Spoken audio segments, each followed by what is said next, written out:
കഴിഞ്ഞ ഒരു കൊല്ലത്തിൽ നിങ്ങളൊരു 5-6 ഇവന്റ് ചെയ്തു. ഒരു അറൗണ്ട് ഒരു 5 to 6 big events pull off ചെയ്തിട്ടുണ്ട്.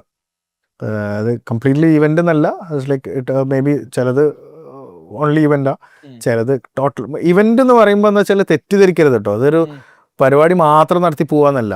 ഇവന്റ് എന്ന് പറയുന്നത് എൻഡ് ടു എൻഡാ. നേരത്തെ നമ്മൾ ബിഹൈൻഡ് ദ ടേബിൾ ഡിസ്കസ് ചെയ്ത സമയത്ത് എന്താ ഇവന്റ് എന്ന് ചോദിക്കുമ്പോൾ ഇത് ആക്ച്വലി എന്താ വെച്ചാൽ ആദ്യം ഇവന്റിനെ അനൗൺസ് ചെയ്യണം.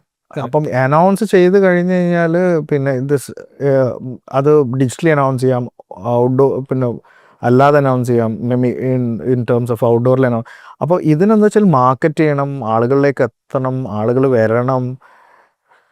എൻ്റെ പ്രോസസ്സാണ്. ഇറ്റ്സ് എൻ ഔട്ട്ഡോറും ഡിജിറ്റലും PR-ഉം എല്ലാം ഇൻക്ലൂഡ് ചെയ്തിട്ടുള്ള ഒരു ഹോൾസം പ്രോസസ്സാണ് ഇത് ഫുൾ. എന്നാലും ഇത് finally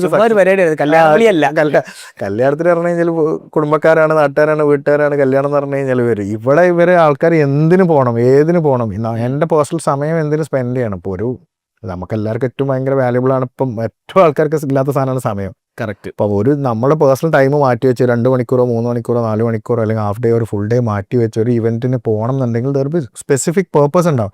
that has to be very clear. ഞാൻ പോയി കഴിഞ്ഞാൽ എനിക്ക് എന്തെങ്കിലും കിട്ടുമോ ഇല്ലേ.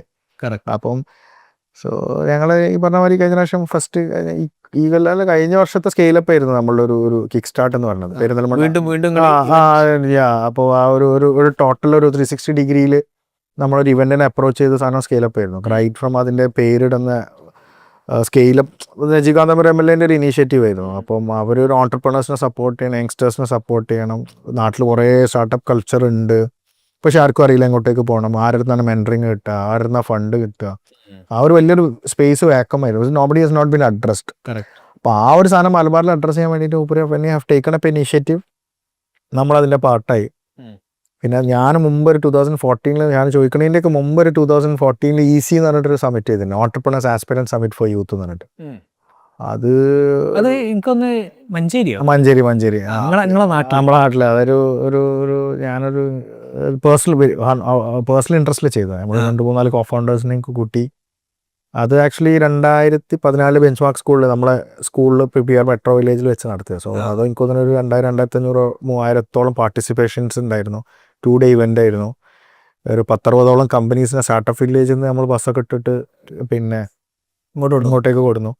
അങ്ങനെ ഒരു ഇവന്റ് ചെയ്തത്. അപ്പോൾ ആ ഒരു എക്സ്പീരിയൻസിൻ്റെ ബലത്തിലാണ് സ്കെയിലപ്പ് വന്ന സമയത്ത് നമുക്ക് പലതും കോൺട്രിബ്യൂട്ട് ചെയ്യാൻ പറ്റി. പിന്നെ ആൾക്കാർക്ക് എല്ലാവർക്കും സ്കെയിൽ ചെയ്യണം, നെക്സ്റ്റ് ലെവലിലേക്ക് പോകണം, ഇതാണ് ആഗ്രഹം. അപ്പം നെയിം തന്നെ നമ്മൾ ഫസ്റ്റ് അങ്ങനെ വിൽ പുട്ട് സ്കെയിലപ്പ് എന്ന് കേൾക്കുമ്പോൾ തന്നെ. സോ പിന്നെ എന്താ വെച്ചാൽ അത് വെറും സ്റ്റാർട്ടപ്പ് ഫോക്കസ്ഡ് അല്ല, അത് അങ്ങനെയൊന്ന് പറയണം. കാരണം ഞാൻ നേരത്തെ തുടക്കം, കാരണം ഇവിടെ കുറേ ഗൾഫിൽ നിന്ന് വന്ന NRI റിട്ടേൺസ് ഉണ്ട്, അവർക്ക് ഇനി എന്ത് ചെയ്യണം എന്ന് അറിയാത്ത ആൾക്കാരുണ്ട്. സോ അവിടെ തന്നെ ടാർഗറ്റ് ഓഡിയൻസിനെ മേ ബി സെഗ്രിഗേറ്റ് ചെയ്തു. അപ്പം പിന്നെ NRIs ഉണ്ട്, അതുപോലെ തന്നെ എക്സിസ്റ്റിംഗ് ബിസിനസ് ഓണേഴ്സ് സ്റ്റേജ് എത്തിയിട്ട് സ്റ്റക്കായി നിൽക്കുന്നവരുണ്ട്. കാരണം സെൽഫ് എംപ്ലോയിഡ് ആയിട്ട് നിൽക്കുന്നവർക്ക്, അവർക്ക് സ്കെയിൽ ചെയ്യണമെന്നുണ്ടെങ്കിൽ ഒരു സ്ഥാപനത്തിൽ മാറി നിന്ന് കഴിഞ്ഞാൽ പിന്നെ സ്ഥാപനം നടക്കാത്ത അവസ്ഥ. സോ അങ്ങനത്തെ ഡിഫറെൻറ്റ് സെറ്റ് ഓഫ് ഓഡിയൻസിനെ ഐഡൻറ്റിഫൈ ചെയ്ത് അവർക്കുള്ള ഡിഫറെൻറ്റ് സെഷൻസ് ക്യൂറേറ്റ് ചെയ്ത് നന്നായിട്ടാണ് ആ സാധനം വന്നത്. ഇപ്പോൾ നല്ല ടീം ഉണ്ടായിരുന്നു സ്കെയിലപ്പിൻ്റെ സമയത്ത്. പിന്നെ ദീപം, ജസീലും, സോ പിന്നെ അതിനെ സപ്പോർട്ട് ചെയ്യുന്ന ഒരു എക്കോസിസ്റ്റിലെ കുറേ ആൾക്കാരുണ്ടായിരുന്നു.